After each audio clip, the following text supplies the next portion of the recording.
Olá gente, tudo bem? Estamos aqui hoje para gravar esse vídeo, tá? E o objetivo desse canal é a gente tratar de algumas curiosidades bíblicas, né? Algumas coisas que vão nos ajudar a entender as escrituras, tá?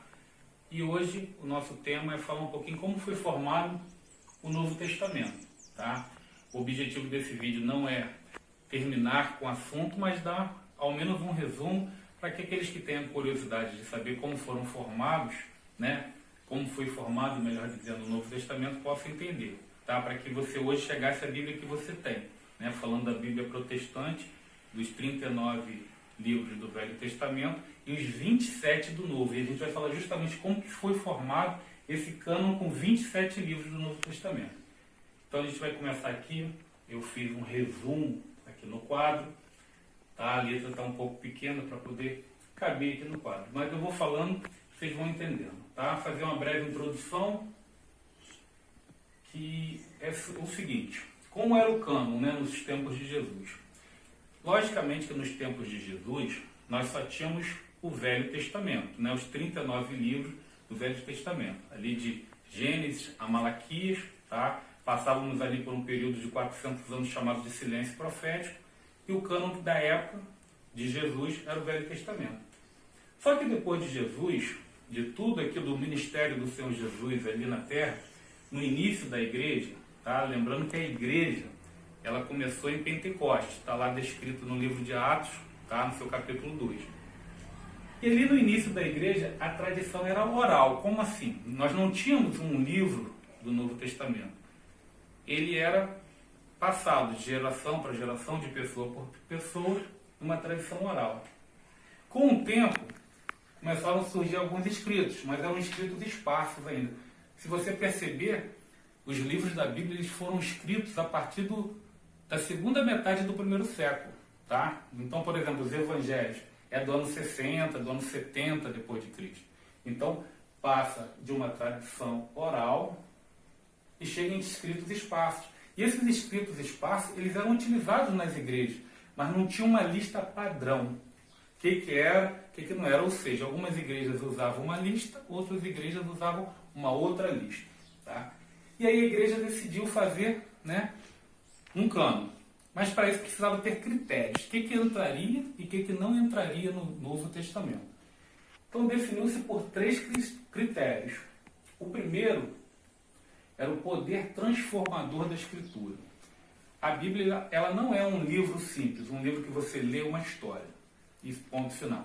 É um livro que transforma a vida do homem. Então esse foi o primeiro critério. Até a gente colocou aqui a história desse homem, Justino Mártir, que era um camarada que conhecia muito de filosofia, muito inteligente, só que ele vivia angustiado. E um belo dia um idoso passou para ele uns textos da Palavra de Deus, do Novo Testamento, e através daqueles textos que ele leu, ele se converteu ao cristianismo. Ou seja, o primeiro critério é que a palavra ela tinha que ter um poder transformador na vida do homem.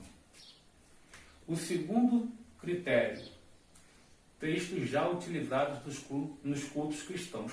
Conforme eu falei, já existiam escritos esparsos que eram utilizados nas igrejas que já estavam espalhadas ali. Lembra que Paulo escreveu cartas para várias igrejas. Então essas igrejas elas já utilizavam alguns textos. Então o segundo critério foi esse. Textos que já eram utilizados no culto cristão. Mas não era o suficiente. Não precisava só ter o poder transformador e já ser utilizado nos cultos cristãos. Precisava de mais uma coisa. E é o item 3 aqui. A apostolicidade. O que é isso? Precisava ter um vínculo com os apóstolos. A igreja primitiva ela começa a partir dos apóstolos. Então, cada livro do Novo Testamento precisava ter, de alguma forma, um vínculo com os apóstolos. Ou ele escreveu, ou aquele que escreveu teria contato direto com os apóstolos. Por exemplo, Paulo. Paulo não foi um apóstolo, mas ele teve contato com o colégio apostólico em Jerusalém. Então, tinha essa autoridade.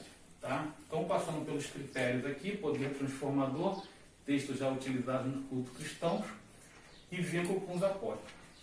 Mas aí, até então, não tinha sido feita essa abertura do cânon. Né? Agora a gente passa para o item 3. Tinha esses textos separados, mas não tinha ainda sido feito, ter tido essa ideia de fechar um cano. E como que tudo começou? Começou com um homem chamado Marcião, tá? 140 anos depois de Cristo. Era um gnóstico e ele tinha alguns critérios bem diferentes daquilo que a igreja aceitava. O que Marcião entendia? Primeira coisa, Marcião ele rejeitava o Velho Testamento. Ele entendia que o Deus do Velho Testamento era um e o Deus do Novo Testamento era outro. Por que isso? Ele entendia que o Deus do Velho Testamento era um Deus que muitas das vezes era cruel, ao passo que o Deus do Novo Testamento era um Deus amoroso. Por exemplo, quando Elias está ali com os profetas de Baal, quando ele termina ali de orar e fogo desce sobre o altar, a palavra fala que Deus ordenou a Elias que matasse os profetas de Baal. Então, Marcião entendia isso, que o Deus do Velho Testamento era cruel e o Deus do Novo Testamento era amoroso. Então, eram deuses diferentes. E outra coisa que Marcião entendia também, que o Velho Testamento tinha sido feito para beneficiar os judeus. Então, na Bíblia de Marcião, ele tirava todo o Velho Testamento. Mas não era só isso. Ele tirava todos os livros que de alguma forma beneficiavam os judeus. E aí como que ficou a Bíblia de Marcião? A Bíblia dos marcionitas. Passou dos 4 evangelhos. Só ficou uma parte de Lucas, não foi nem o livro de Lucas todo, um extrato mutilado de Lucas e 10 cartas do apóstolo Paulo. Então a Bíblia para Marcião é isso. E aquilo começou a expandir, né? Começaram a ser criadas igrejas marcionitas e com essa ideia de que a Bíblia era sem o Velho Testamento e o Novo Testamento por Lucas, parte do livro de Lucas e as 10 cartas de Paulo. Outra coisa que chamou muita atenção é que Marcião tinha uma verdadeira idolatria pelo apóstolo Paulo. Então o culto passou a ser quase que um culto a Paulo. Marcião ele afirmava que Paulo estava à direita de Jesus e Jesus à direita de Deus. Então, elevando a ideia de Paulo a quase um Deus. Tá? E aí, houve um movimento da igreja, no sentido de que precisamos regulamentar o que é o Novo Testamento, o que vai ser o cânone do Novo Testamento, porque senão isso vai começar a espalhar. Olha a diferença. Esse camarada aqui, ele simplesmente tirou todo o Velho Testamento, sendo que, na verdade, o Velho Testamento ele se cumpre no Novo Testamento. É a Velha Aliança e a Nova Aliança. Então não teria como você separar um do outro. Então, a partir de Marcião, houve a preocupação da igreja em se abrir formalmente os livros do Novo Testamento. Então, o que a igreja entendeu por Novo Testamento? Presta atenção agora nisso.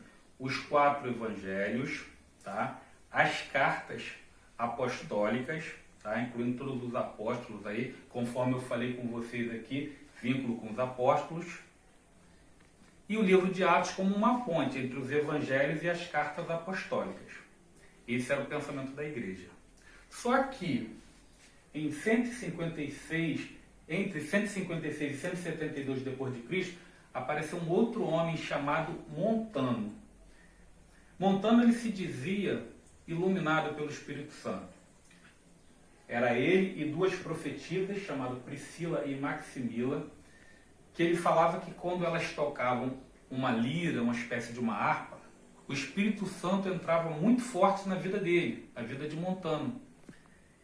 E ali ele entrava praticamente num estado de êxtase. E ele começou a afirmar que estávamos entrando numa nova era do Espírito Santo. E mais, ele começou a afirmar que o propósito, o projeto de Deus não se encerrava em Jesus Cristo. Ou seja, era apenas um ponto continuativo. E aquilo ali chamou muita atenção também da igreja. Porque qual era a ideia de Montano? Ele entendia que a Bíblia, o seu Novo Testamento, ele não estava fechado. Ele poderia escrever novos livros. E aí você começa a entender, se isso fosse uma verdade, nós teríamos até hoje livros sendo escritos e sendo incorporados na Bíblia. E aí foi a preocupação. E aí ele começou a achar que a igreja estava duvidando do poder do Espírito Santo. E a igreja se posicionou da seguinte forma. Num primeiro momento, o Espírito Santo ele foi sobre determinados homens para escrever, né? Para escrever os livros sagrados do Novo Testamento. Agora, já num segundo momento, o objetivo do Espírito Santo não mais é escrever livros, como Montano entendia.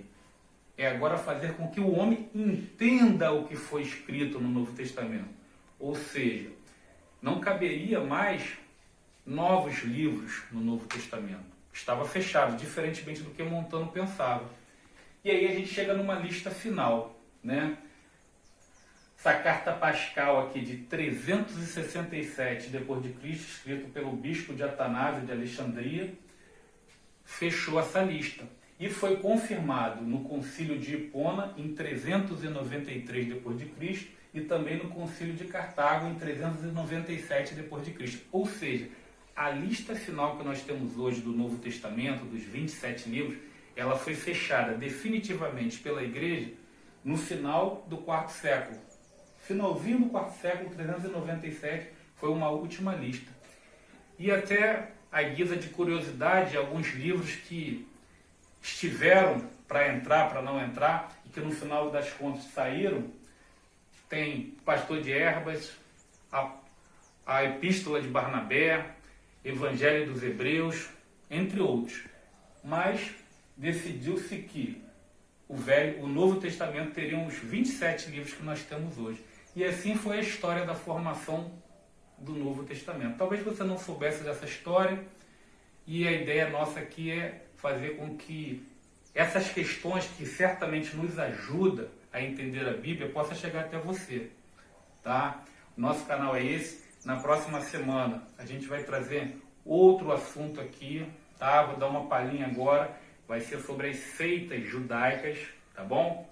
Então muitas vezes você lê na Bíblia o termo fariseu, Jesus sendo confrontado pelos fariseus, e você não entende, né? Saduceus, um dos discípulos de Jesus era Zelote, mas o que é Zelote? Esse é o tema do próximo vídeo da próxima semana, tá? Se você entendeu, se você gostou, deixa o seu like, se inscreve, compartilha, tá? Deixa nos comentários aí dúvidas, perguntas, questionamentos, enfim, o que pode acrescentar, temas que podem ser tratados aqui, porque a ideia é essa. Cada semana a gente trazer um tema que vai ajudar a edificar a vida daqueles que leem a Bíblia, têm contato com a Bíblia. Tá bom, queridos? Que Deus edifique a sua casa, que Deus edifique a sua família, que Deus edifique a sua vida espiritual. E que possamos estar juntos aqui a cada dia aprendendo mais e mais sobre a Bíblia. Forte abraço e fiquem com Deus.